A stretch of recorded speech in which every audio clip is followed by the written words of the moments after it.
As-tu déjà remarqué que plus tu essaies de contrôler tous les aspects de ta vie, plus tout semble t'échapper des mains? Il existe un paradoxe qui guide nos désirs. Plus tu forces, moins tu as de contrôle.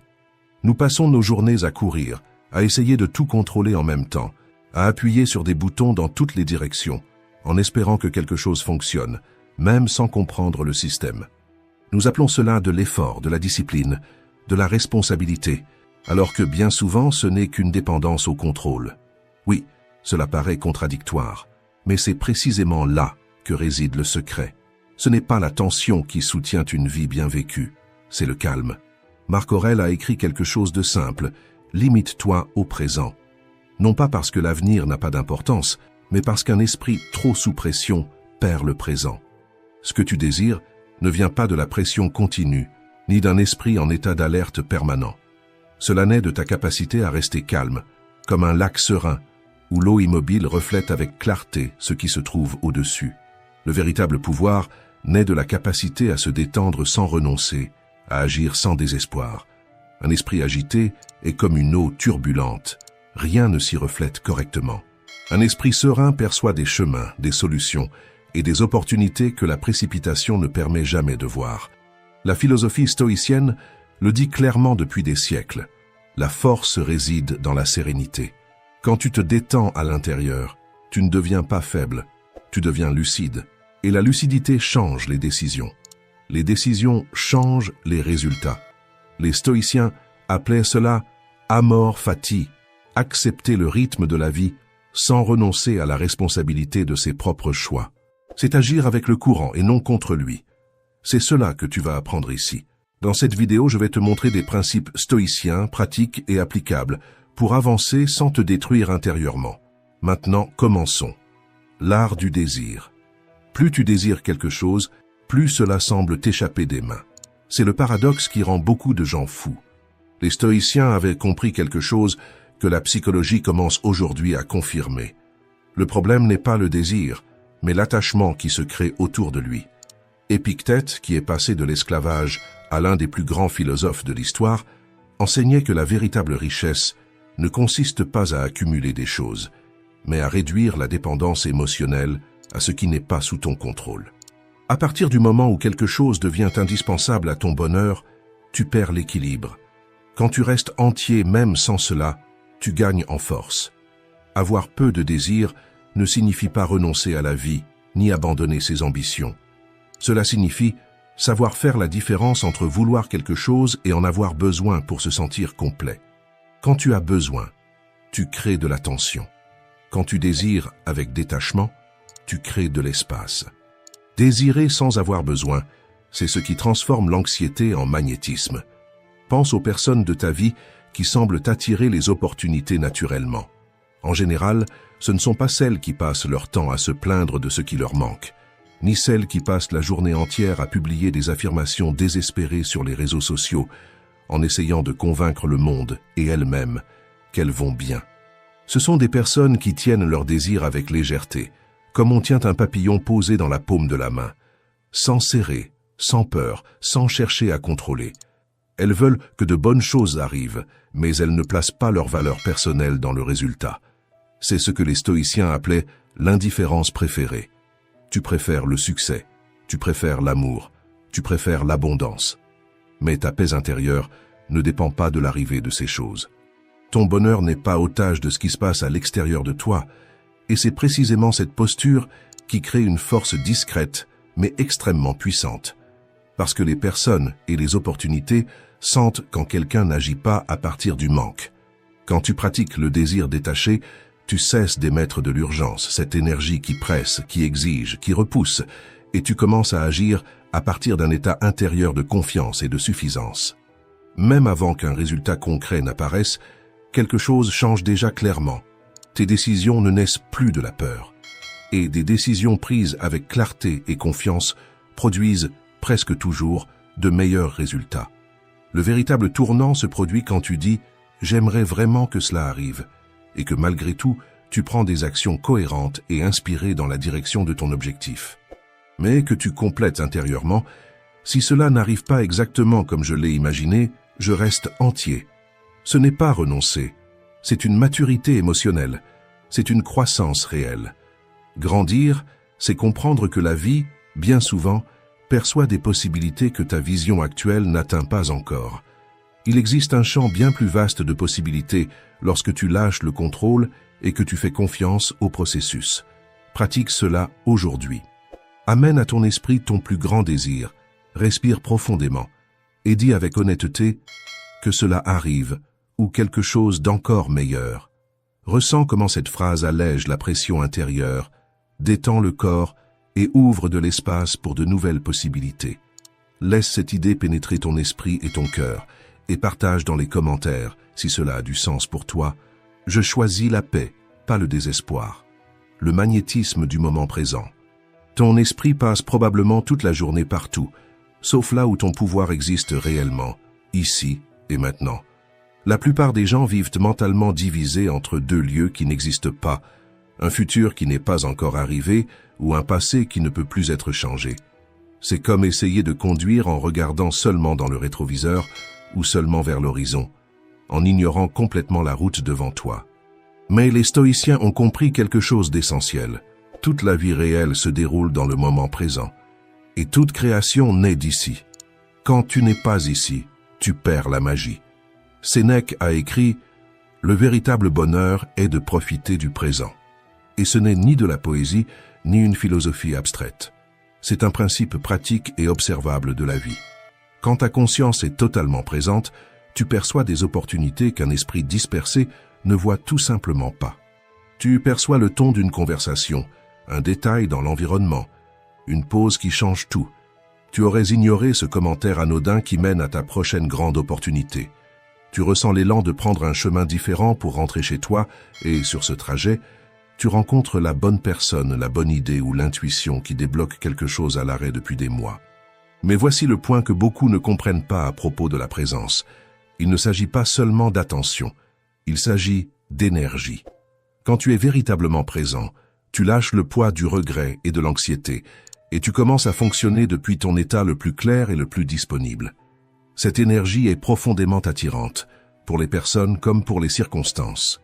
Pense aux personnes les plus magnétiques que tu connais. Elles ne sont pas agitées, pressées ou mentalement absentes. Ce ne sont pas celles qui regardent leur téléphone tout le temps ou qui vivent en parlant de ce qu'elles feront un jour. Ce sont celles qui te regardent dans les yeux quand tu parles, qui écoutent vraiment et qui te font sentir que, à cet instant, rien d'autre n'a d'importance que cette rencontre. Qui te fait sentir comme si tu étais la seule personne dans la pièce. C'est la force silencieuse de la présence. Et voici l'ironie la plus puissante. Quand tu arrêtes de vivre pour le futur, tu commences à construire un futur meilleur. Quand tu cesses d'essayer d'échapper à ce moment devient la base de tout ce que tu désires créer. Les opportunités ne vivent pas dans demain. Elles vivent dans la qualité de conscience que tu apportes à aujourd'hui. Ta respiration est ton ancre dans le présent. Chaque fois que ton esprit s'échappe vers le « et si » ou vers le « si seulement », reviens à la respiration. Sens tes pieds toucher le sol, comme si tu créais des racines dans le maintenant. Observe 3 choses que tu peux voir, entendre ou ressentir à cet instant. C'est une pratique concrète d'alignement intérieur. Le moment présent n'est pas seulement l'endroit où tu existes, c'est l'endroit où tu crées. Arrête de vivre dans la salle d'attente de ta vie. Entre dans la réalité qui se déroule maintenant, parce que c'est ici que les décisions deviennent claires, que les connexions se forment et que les véritables mouvements commencent. Tu n'es pas à l'abri des obstacles. Ce n'est pas une possibilité, c'est une garantie incontournable de l'existence. La vie ne met pas certaines personnes à l'épreuve, elle met tout le monde à l'épreuve. Mais il existe quelque chose qui différencie ceux qui réalisent leurs rêves de ceux qui restent immobiles. La manière dont chacun fait face à la résistance. La résistance peut devenir ton ennemi ou ton professeur.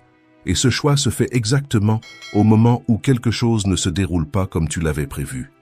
Marc Aurèle, l'un des hommes les plus puissants du monde antique, a affronté des pestes, des guerres, des trahisons et des pertes profondes, et pourtant il a trouvé la clarté nécessaire pour écrire l'une des phrases les plus directes de la philosophie pratique. L'obstacle à l'action fait avancer l'action. Ce qui empêche devient le chemin. Voilà le secret pour transformer chaque contretemps en une préparation silencieuse à quelque chose de plus grand. Quand tu cesses de lutter contre la réalité comme si elle avait tort et que tu commences à avancer avec elle, quelque chose change. La résistance cesse d'être un poids et devient une direction. La majorité des gens rencontrent un obstacle et pensent immédiatement que le monde est contre eux. Ils le prennent personnellement, perdent leur énergie émotionnelle et abandonnent avant même de comprendre ce qui était en train de se construire là. Mais si chaque obstacle était en réalité un entraînement déguisé, une façon pour la vie de te renforcer avant de te donner ce que tu désires tant. Pense à l'huître et à la perle. Le grain de sable ne détruit pas l'huître, il ne la paralyse pas. Il crée quelque chose de précieux parce que l'huître réagit avec intelligence à l'inconfort. Les obstacles ne sont pas des punitions. Ce sont des invitations à devenir la personne capable de soutenir le prochain niveau de ta vie. Quand tu acceptes la résistance, au lieu de nourrir du ressentiment, quelque chose de très concret change dans tes actions. Tu cesses de gaspiller ton énergie à lutter contre ce qui est, et tu commences à utiliser cette énergie pour traverser ce qui est. Tu deviens comme l'eau, flexible, persistante et, avec le temps, impossible à arrêter. Accepter n'est pas renoncer. Accepter, c'est arrêter de se battre contre le fait pour agir avec intelligence. Cela ne signifie pas passivité. Cela signifie agir avec clarté, et non par désespoir. Tu réponds au lieu de réagir. Tu cherches la leçon dans le défi et l'opportunité cachée dans l'obstacle. La prochaine fois que quelque chose ne se passe pas comme prévu, ne te referme pas immédiatement. Arrête-toi et demande-toi, comment cela peut-il être en train de me préparer? Qu'est-ce que cette expérience cherche à renforcer en moi? Parce que, parfois, le retard est une protection. Parfois, le détour mène à un chemin meilleur que la destination initiale. Et très souvent, le non que tu reçois ouvre l'espace pour un oui plus grand.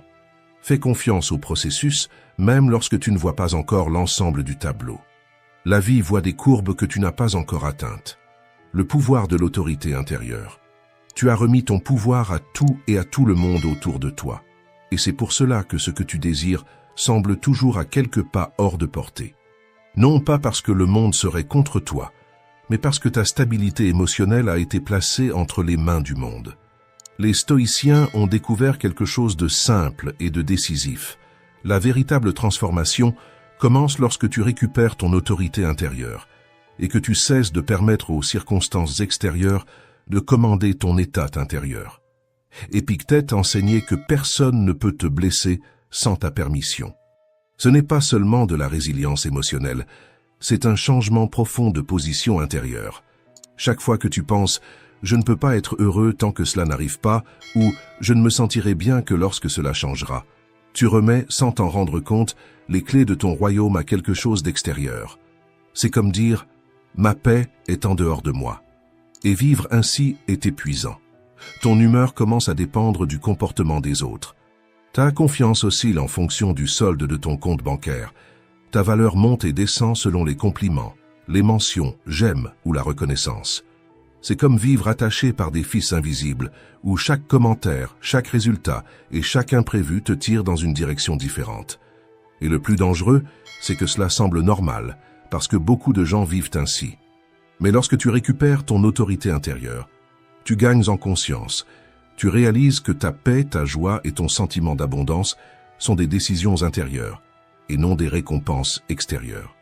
Ce n'est pas de l'indifférence face aux résultats. C'est cesser de leur déléguer ton bien-être. Tu continues d'agir, d'essayer et de construire, mais tu ne mets plus ton identité sur la ligne d'arrivée. Ce changement élimine la pénurie émotionnelle parce que tu cesses d'agir par désespoir.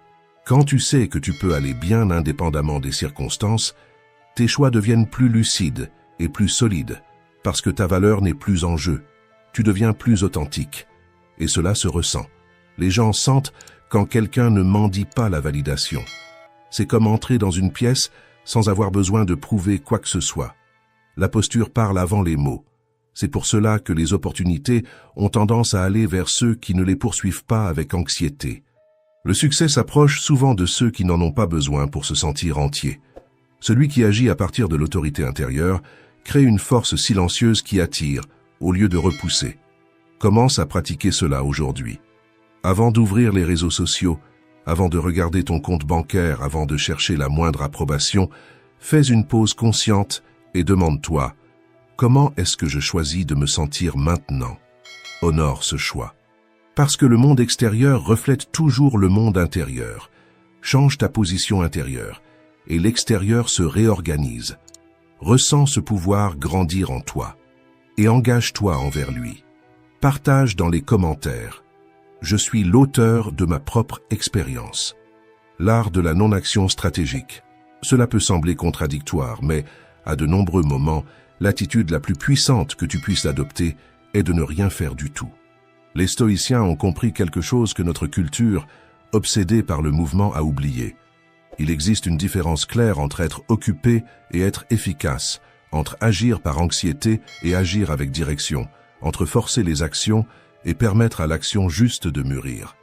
Lao Tse enseignait que le sage ne cherche pas à tout contrôler et que c'est précisément pour cette raison qu'il obtient des résultats durables.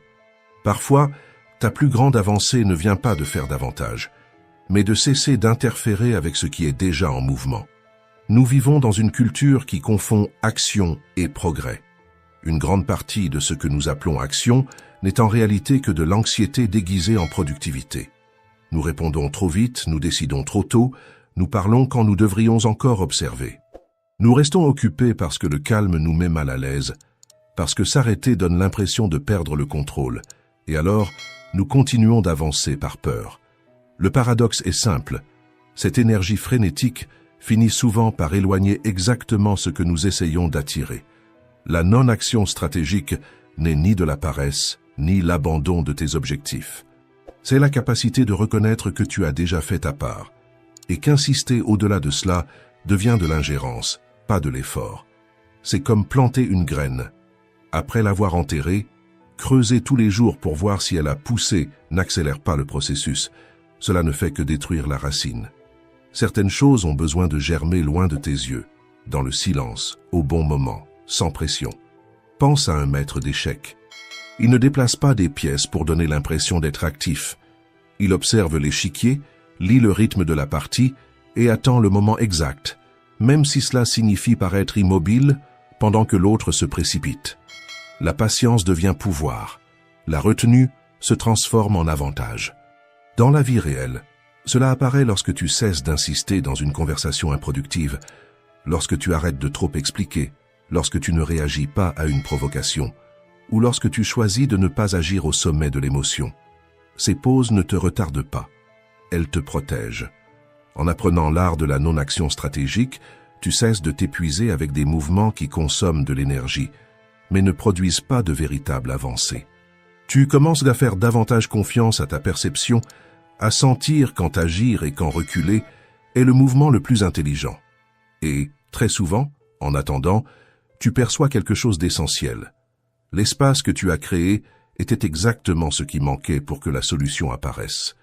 Non pas parce que l'univers fait de la magie, mais parce que tu as cessé de bloquer les chemins par des actions précipitées. Cette semaine, pratique quelque chose de simple et de puissant. Dis « je ne sais pas encore » lorsque tu ne sais réellement pas. Attends lorsque l'attente te semble plus lucide que la précipitation. Observe comment cela crée un espace mental, émotionnel et pratique pour des réponses qui n'apparaissent pas sous pression. La vie ne récompense pas ceux qui bougent tout le temps, mais ceux qui savent rester suffisamment silencieux pour recevoir ce qui était déjà en chemin. La force manifeste de la gratitude. La plupart des gens croient que la gratitude se résume à être poli ou à entretenir des pensées positives, mais les stoïciens y voyaient quelque chose de bien plus profond et pratique. Pour eux, la gratitude n'était pas une émotion passagère. C'était une posture intérieure face à la réalité. La gratitude fonctionne comme une force de réorganisation intérieure parce qu'elle change la manière dont vous percevez, interprétez et répondez à ce qui arrive. Lorsque vous reconnaissez consciemment ce que vous avez déjà, vous cessez d'agir à partir du manque et commencez à agir à partir de la solidité. C'est une direction mentale. C'est comme ajuster la mise au point d'une lentille. Le monde ne change pas, mais ce que vous voyez gagne en netteté. Marc Aurèle a écrit « Au réveil, dis-toi, les personnes que je rencontrerai aujourd'hui peuvent être indiscrètes, ingrates, arrogantes et injustes. Elles agissent ainsi parce qu'elles ne distinguent pas le bien du mal. Malgré cela, je reconnais qu'elle partage la même nature humaine que moi. Ici, Marc Aurèle n'idéalise pas les gens, il protège son propre esprit. Il ne nie pas la difficulté, mais choisit de ne pas lui permettre de gouverner son état intérieur. C'est cela, la gratitude, voir la réalité sans en devenir prisonnier. Quand vous la pratiquez, vous abandonnez la mentalité de manque et sortez de l'état constant de privation intérieure. Au lieu de penser à ce qui manque, vous reconnaissez ce qui soutient déjà votre vie, ici et maintenant. Vous irradiez une présence, non pas parce que tout est parfait, mais parce que vous avez cessé de lutter contre ce qui est inévitable. Cela n'a rien à voir avec une positivité superficielle ou des sentiments creux. La véritable gratitude stoïcienne reconnaît le problème, mais refuse de vivre mentalement à l'intérieur de celui-ci. Vous ne vous endurcissez pas à cause de ce qui arrive dans votre vie. Même face aux plus grands problèmes, aux imprévus, vous préservez en vous votre force, votre énergie, votre détermination et votre foi. Ce sont ces états intérieurs qui vous donnent une base pour surmonter les adversités, grandir en tant qu'être humain et répondre avec lucidité, et non avec peur. La gratitude fonctionne comme un verre contenant de l'eau et de l'huile. L'huile peut être épaisse, sombre, lourde, mais elle ne se mélange jamais à l'eau. Elle reste au-dessus. Elle ne la contamine pas. Elle ne l'envahit pas. Lorsque vous pratiquez la gratitude, vous faites exactement cela avec vos sentiments les plus nobles. Vous les protégez. Rien, aussi épais que cela puisse paraître, n'a le pouvoir de vous atteindre. Cela crée une spirale de renforcement. La gratitude génère la clarté. La clarté génère de meilleures décisions, et de meilleures décisions créent des expériences plus stables. C'est pourquoi il vaut la peine de pratiquer la gratitude comme une action concrète, et non seulement comme une sensation intérieure. Dès aujourd'hui, faites un remerciement sincère, une reconnaissance honnête. Écrivez un message, passez un appel. Remerciez-vous vous-même, remerciez votre corps pour continuer à vous soutenir, votre respiration pour être présente sans rien exiger en retour. La gratitude que vous pratiquez transforme ce que vous avez en quelque chose de suffisant. Et le suffisant est le seul sol sur lequel quelque chose de nouveau peut croître avec stabilité. Valoriser ce que vous avez déjà reçu n'appauvrit pas vos désirs. Cela fait mûrir vos conquêtes. Celui qui honore ce qu'il possède déjà devient digne de recevoir davantage. La force de la souveraineté émotionnelle. Tes émotions ne t'arrivent pas par hasard, elles sont créées par toi. Quand tu comprends cela, tu peux transformer toute ta vie. Pourtant, la majorité des gens passent des années à remettre son état émotionnel aux circonstances, aux autres personnes et à des événements aléatoires hors de leur contrôle. C'est comme si n'importe quelle situation pouvait prendre le volant de ta vie et décider de la direction. Sénèque enseignait que tout ce qui est nouveau excite l'esprit, mais que seul un esprit en quête de vérité parvient à traverser cette excitation sans s'y perdre. Ce n'est pas le stimulus qui nous domine, c'est le manque de conscience de la manière dont nous y réagissons. La véritable stabilité apparaît lorsque tu comprends que tes réactions émotionnelles sont des choix, et non des réflexes inévitables. Quand tu prends conscience de cela, tu retrouves le centre de ta propre expérience. Pense à deux personnes vivant le même rejet, la même perte financière ou la même déception. L'une se désorganise intérieurement, revit la situation encore et encore, nourrit la douleur par ses pensées et finit paralysée. L'autre ressent pleinement la douleur, ne la fuit pas, observe ce que cette expérience révèle et l'utilise comme carburant pour créer quelque chose de meilleur. La différence ne se trouve pas dans les circonstances, mais dans la souveraineté émotionnelle.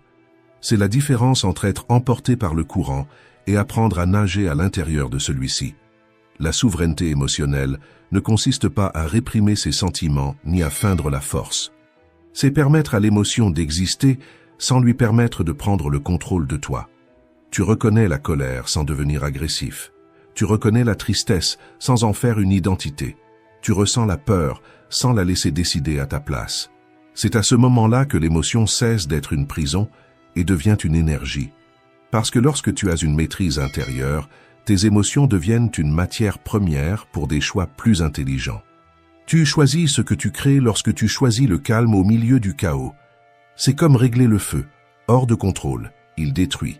Bien orienté, il réchauffe, éclaire et construit. Tu deviens un puissant attracteur de circonstances plus équilibré, lorsque tu es capable d'accéder à la sérénité même sous pression. Et cela ne dépend pas d'une situation parfaite, cela dépend de ta posture intérieure. Quelle que soit ta situation actuelle, tu commences à générer des expériences plus saines lorsque tu ne réagis pas automatiquement à tout ce que tu ressens. La pratique est simple, mais elle n'est pas facile. Lorsque tu ressens une émotion intense, arrête-toi un instant et demande-toi « Que cherche à me montrer cette émotion ? Qu'est-ce que je peux en apprendre ? Comment puis-je utiliser cette énergie de manière constructive ?» Au lieu de te noyer dans l'émotion, tu l'observes comme on observe une vague.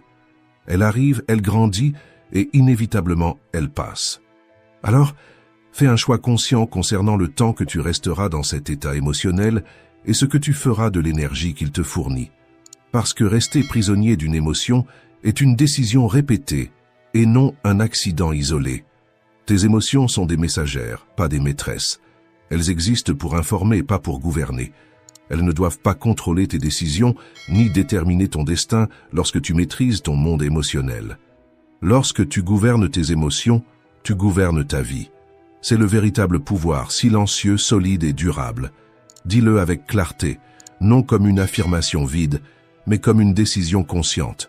Mes sentiments existent, mais ils ne me contrôlent pas. Avoir le courage d'être toi crée ce que tu désires recevoir. Vivre une vie qui n'est pas vraiment la vôtre, c'est passer ses journées à ajuster qui vous êtes pour rentrer dans les attentes des autres, comme quelqu'un qui change de vêtements sans arrêt pour plaire à des publics différents. Qu'attendez-vous de vous-même quand vous cachez ce que vous pensez, quand vous faites taire ce que vous ressentez, quand vous jouez des rôles qui ne correspondent pas à votre nature? Cela crée une friction intérieure constante, un frein invisible qui consomme de l'énergie et bloque le flux naturel de la vie. C'est comme essayer d'avancer avec le frein à main tirée. Vous faites des efforts, mais vous n'allez nulle part. Marc Aurèle se rappelait à lui-même combien de conflits il évitait en ne se préoccupant pas de ce que les autres pensaient ou disaient, car celui qui vit tourné vers l'extérieur perd la maîtrise de ce qui se passe à l'intérieur. Et ici surgit la question essentielle. Est-ce la peur de l'opinion des autres qui guide vos choix ou le courage d'être qui vous êtes, même lorsque cela crée de l'inconfort? Il ne s'agit pas seulement de liberté personnelle, mais de puissance intérieure. Manifester commence lorsque la pensée, l'émotion et l'action cessent de se contredire. Lorsque vous n'êtes pas authentique, vous envoyez des signaux confus à la vie, comme quelqu'un qui demande une destination, mais pointe dans une autre direction. C'est comme remplir une mauvaise adresse et s'étonner ensuite que la livraison n'arrive jamais. Comment la vie pourrait-elle vous offrir ce qui est réellement à vous si vous vous présentez en portant un masque? Comment les bonnes opportunités pourraient-elles vous trouver si vous vivez en vous cachant derrière ce que l'on attend de vous? L'expression authentique n'est pas de l'agressivité. Ce n'est pas imposer des vérités. C'est ne pas trahir sa propre conscience. C'est dire sa vérité avec fermeté et respect, sans attaquer, mais aussi sans s'abandonner. Cela change le critère des décisions. Au lieu d'agir pour plaire, vous commencez à choisir en fonction de vos valeurs, de ce qui vous anime réellement. L'authenticité a un effet naturel d'attraction et de filtrage. Elle rapproche ce qui est compatible avec vous et éloigne ce qui ne l'est pas, sans effort, sans mise en scène. Elle exige du courage, car vivre de manière authentique signifie accepter que tout le monde ne vous comprendra pas, que certaines invitations disparaîtront et que certains chemins cesseront d'avoir du sens. Mais ce n'est pas une perte, c'est un soulagement.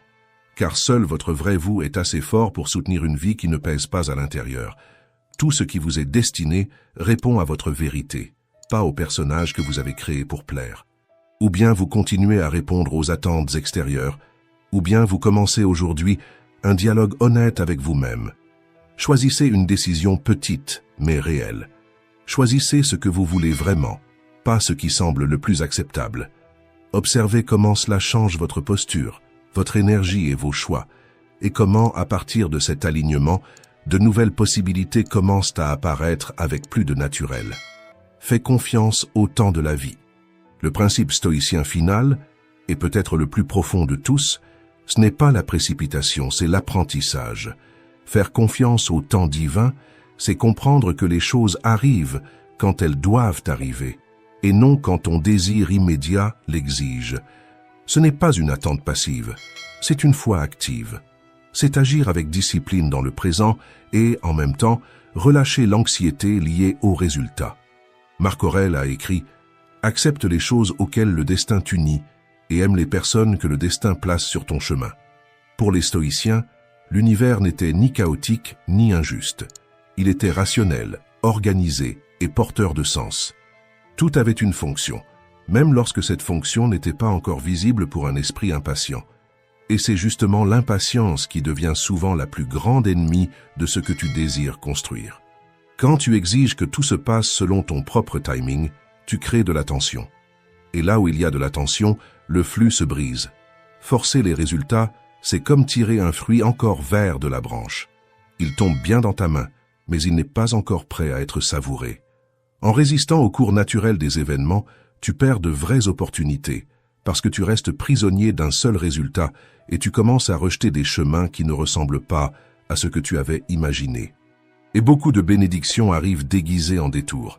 Quand tu fais confiance au temps divin, quelque chose change à l'intérieur. Tu relâches le contrôle excessif et tu commences à avancer à un rythme plus sage et plus aligné que ton agenda personnel. Tu commences à percevoir que les retards ne sont pas toujours des punitions. Très souvent, ce sont des protections. D'autres fois, ce sont des préparations. Parfois, tu n'es pas encore la personne capable de soutenir ce que tu demandes. D'autres fois, le monde autour de toi a encore besoin de se réorganiser pour créer les bonnes conditions. Pense à ta propre vie. Les meilleures choses qui t'y sont arrivées sont-elles venues exactement comme tu les avais planifiées ou sont-elles apparues par surprise, par des chemins que tu n'aurais jamais choisis de manière rationnelle? La plupart des grands tournants se produisent ainsi. Pas quand tu forces, mais quand tu es prêt. Faire confiance ne signifie pas arrêter d'agir ni abandonner tes objectifs. Cela signifie agir avec engagement, sans devenir prisonnier de l'anxiété liée aux résultats. Quand tu te donnes avec grâce, quelque chose d'essentiel se produit. Tu cesses de t'épuiser à vouloir tout contrôler et tu commences à percevoir la beauté du moment présent. Tandis que l'esprit anxieux vit projeté dans demain, la vie réelle se déroule maintenant. Et c'est maintenant que l'univers agit en ta faveur, même lorsque cela n'est pas encore visible.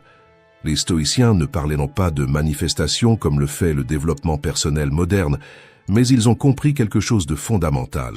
La véritable manifestation, ce n'est pas obtenir ce que tu veux, c'est devenir celui ou celle que tu dois être. Quand ces principes s'intègrent, tu cesses de lutter contre la vie et tu commences à marcher avec elle. Ce n'est pas renoncer à tes rêves. C'est arrêter de les étouffer par un contrôle excessif. Les stoïciens le savaient, la paix n'est pas l'absence de défis, c'est la présence de la sagesse. Et la sagesse appliquée avec constance crée inévitablement les conditions de tout ce qui est bon. Si quelque chose n'est pas encore arrivé, cela ne signifie pas que cela t'a été refusé. Cela signifie que c'est en chemin. Ton travail maintenant est simple. Te détendre, faire confiance et te préparer à recevoir. Si cela t'a aidé à voir les choses avec plus de clarté, reste ici. Laisse ton like, abonne-toi à la chaîne et écris dans les commentaires ce qui a le plus résonné pour toi. Cet espace existe pour celles et ceux qui veulent grandir avec conscience. Merci d'avoir regardé.